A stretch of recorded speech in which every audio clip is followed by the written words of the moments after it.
That's the way racism is. Racism hurts so deeply that it's almost unbearable for those who have been the victim of it. And today, it's almost unthinkable, but even Jesus was the victim of racism when he was on the earth. The story of the woman at the well has an interesting background that I think everyone should be aware of before we get into the particulars of the story.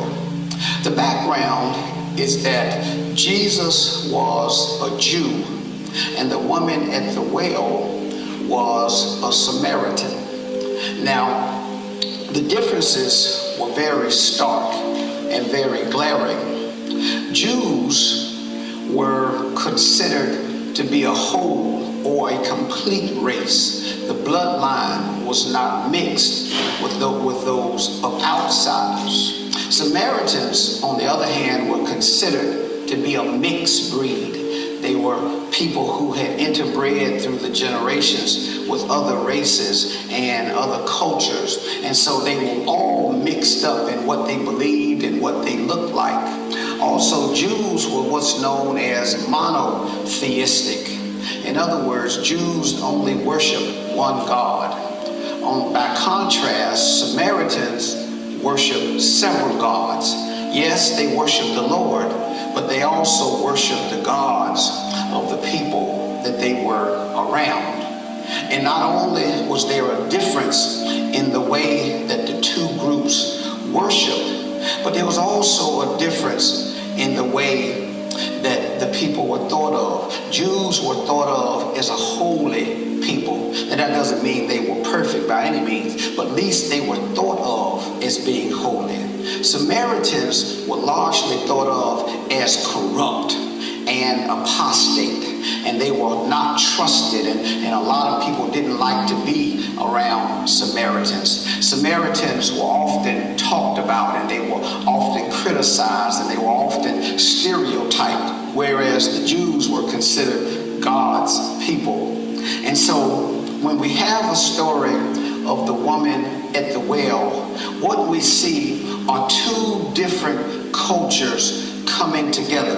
And there was a lot of hostility between the two groups, much like there's a lot of hostility today between white people and people of color. There have been so many lies told. There have been so many things that have been done that people have stopped trusting one another.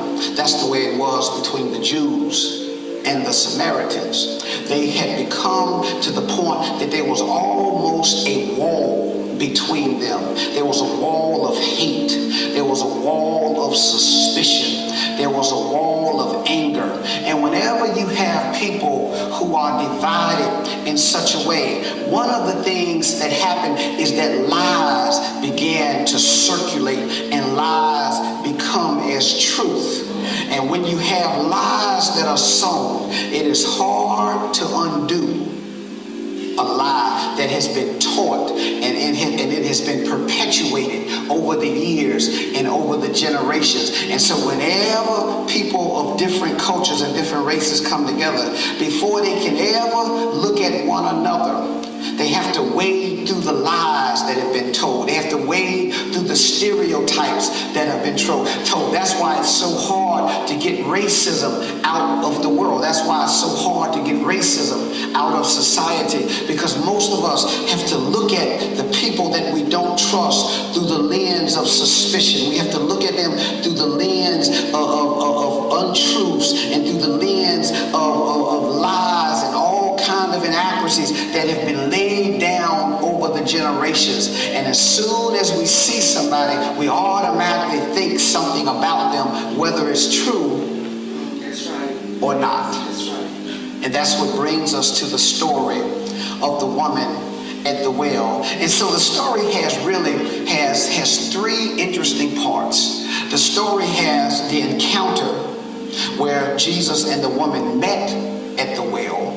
Then the story has to be looked at from the perspective of the woman. And then after you look at the story of the perspective, from the perspective of the woman, then you have to look at the story from the perspective of Jesus. And then after you've looked at both sides of the story, then you have to look at it from the outcome. What happened after the encounter was over? So let's start with the encounter by itself. It was about noonday. In other words, about 12 o'clock, and it was hot. And Jesus had come to the well after ministering around the countryside, and they said, the Bible says, the journey had been long. And when he came to the well, he was so exhausted from his work, from his ministry, that he sat down at the well, probably couldn't go much further. And so the disciples, they went ahead and they went into the town to buy water. Well, as Jesus was at the well, probably thirsty, hopefully, maybe he was in some shade, a woman came to the well. And she came to the well to draw water. Now, if you read the story closely, you will notice that when the woman got to the well, there were no pleasant exchanges. She didn't look at Jesus and ask, how are you doing today? And Jesus didn't speak back, I'm doing well, how are you doing today? No, there was none of that. If anything, there was probably avoidance, and there was a separation between the two.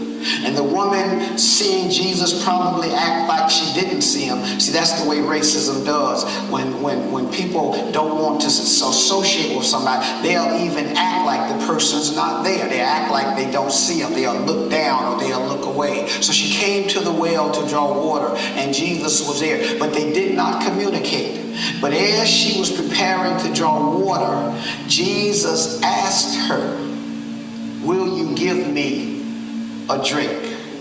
And that started the chain of communication. And when Jesus asked her for a drink, in her mind, she thought she knew what Jesus thought of her. Because he was a Jew and she was a Samaritan, she automatically assumed exactly how he felt and how he thought about her. Isn't that the way racism is? A lot of times when we get around people that we've heard things about and we don't trust, in our minds, we already know what they think about us. We already know how they feel about us. And the first thing out of her mouth was, why are you asking me for a drink? You are a Jew and I am a Samaritan. Jews don't associate with Americans. In other words, I know you don't like me, and I probably don't like you either. So why in the world are you asking me for something? It would have been a shock. It would have been a scandal for Jesus to be seen in public talking with a Samaritan woman, because Samaritan women were born with a stereotype that they came out of the cradle, and that's the word that was used, that they came out of the cradle promiscuous. It's a big word for me. They came out sexually active. They came out hot and ready to try. And a lot of times those are the type of stereotypes that people put on people that they don't like. They're negative and they're hurt. But they also shape the way people feel. When people tell you something bad enough about yourself, if you are not careful, you will believe it. When people talk about you long enough, you will begin to internalize it. You will think, they don't think anything of me, so why should I try to act like something? And after a while, people will begin to act like what people think about them. She had been married 5 times and had been divorced 5 times. And by any standard, especially by a Jewish person's standard, she would have been considered an immoral woman. And thinking about what she thought about Jesus, that he was holy, then her question is natural. Why would you want to associate with me? You're supposed to be a holy Jew, and I'm just an immoral woman because I know how you think about me. But there was something very good about her. You see, because a person is racist, it doesn't mean that they're a bad person. Watch this. Most discrimination and racism is taught. People grow up being taught how to act, toward other peoples. She had just been taught to be how she was. She had just been instructed to be how she was. And because of her past, she could not see the opportunity before her. Jesus was talking to her, and she did not realize that if he thought like he thought about her, he would have never asked her for water in the first place. But because of what was in her mind, the moment he talked with her, she automatically jumped on the defensive and said, "Why are you trying to talk to me?" Not realizing that he had already asked her for some water. All he asked her was for a decent act of courtesy. And she did not see his character. She just saw his culture, and she saw his race. And that's the way racism is. Racism is the assumption that one race is better than another race simply based on genetics. It doesn't look at a person's character. It doesn't look at a person's behavior. It simply looks at what the person is based on their skin color. But the one thing you can say about the woman at the well is that she was honest. When Jesus told her to go back and get her husband, she could have lied, but she did not lie. She said, "I don't have a husband." Although she was living with another man in a pretend marriage. The one thing you should be, if you don't be anything else, be honest. The one thing you should be, if you don't be anything else, be truthful. Because if you are truthful and you are honest, God can do a miracle in your life. But if you will never admit, if you will never confess to the Lord, God cannot work what he wants to work in your life. And so the one thing we can say about her is that she was honest. She had some other issues, but down in her soul, she was honest. And this is perhaps what Jesus was looking for. Jesus, the other part in this story, was the victim of racism. Jesus simply asked her for some water, and before he could finish, she judged him. She told him about himself. "Oh, you are a Jew. You don't associate with me." She already made the assumption that he did not like her. But watch this. Instead of saying, "I was going to bless you, I was going to do something good in your life," and get up and walk away from her, Jesus did not let her assumptions about him change his character. You see, a lot of times when we've been hurt, the first thing we do is let the hurt change our character. Don't let what people think about you make you act like what they want to see. If you are a child of God, then you act like a child of God under the worst of circumstances. The devil wouldn't love anything better than to see you act the way he says you should act. But when you act like a child of God, despite the hurt, despite the misunderstandings, the devil can't do anything with that. And so Jesus did not change his character because he had been judged by her. See, Jesus knew that he had what she needed. Jesus knew that he had what she was looking for. Now, he wanted some water, but Jesus knew that she wanted a change in her life. And he could have jumped up and said, "Because you talk to me so bad, you will never get what I came to bring to you." No, he didn't do that. He stayed in character, and he stayed in the person that God had meant him to be. Do not change who you are because people want to think negatively of you. If you are a child of God, then you be a child of God in good times, and you be a child of God in the midst of bad times.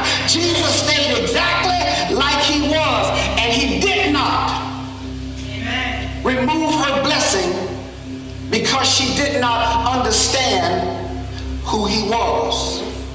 Jesus says, if you knew the one who was asking for the water, then you would have asked him for water instead. You see, Jesus knew that what he had, she needed, and what she really wanted was a change of life. You see, most people would love to have a better life. Most people would love to be blessed. Isn't that why we serve God? Isn't that why we give God praise? Is that we hope that in the midst of our praise, for there's a saying in church that when the praises go up, the blessings come down. You see, we know why we serve God. We understand why we give God the praise. And this is what Jesus told her. Jesus told the woman, what you do not know. We Jews, on the other hand, worship what we do know. In other words, you are living a life that is not correct, and I know it's not correct, but I'm living a life that's based on truth. And guess what? Truth will set you free. And the fact that she was honest with God said that she had the capability of being transformed by God. You see, if you will never get honest with God, if you will never tell God what it is that's hurting you down on the inside, if you will never tell God what your struggle is, then God cannot help you. A lot of people will get down on their knees and pray, but they will never tell God what it is they're struggling with on the inside. You see, sometimes it's not the deacon who's the problem. Sometimes it's not the choir members who's the problem. Sometimes it's not the trustees, but as the old hymn would say, it's me, oh Lord, who's standing in the need of prayer. It's me, oh Lord, who's struggling down on the inside. And because she was honest with God, she had the capacity to be changed and to be transformed by God. The truth is what she was searching for, and it was the truth that set her free. The Lord told her when she said, when the Messiah comes, he will teach us all things. You see, she was searching for the truth. Like most people, we just want to know the truth. And Jesus said, the one who is speaking to you am he. Jesus was the one that she had been looking for. And a lot of times we cannot find what God wants to do and what we're searching for. It's because sometimes we are enclosed in dishonesty. Sometimes we are surrounded by prejudice, and we don't even realize it. Do you know most people who are racist were taught to be racist? Do you know most people who are discriminatory were taught to be discriminatory? Most people, when you point out what they're doing, they did not even realize they were doing that. They'll say, did I do that? Did I say that? But see, they'll never hear it if when we receive it, we go off the handle. If when we receive it, we get mad and we come out of character. But sometimes you have to stand as a child of God and just simply speak the truth. Amen. Jesus says, I'm the one you have been searching for. And then there's the result of the encounter. By the time the encounter was over, the Bible says that the woman laid her water jar down, and she ran back to the town in which she was from. And God used her to save a whole town of people from one encounter with Jesus. The Lord can take away one life and can give another. You just have to be willing to lay your water jar down. You have to be willing to lay your issues down. You have to be willing to put aside what you thought was right all of your life, because the truth will set you free.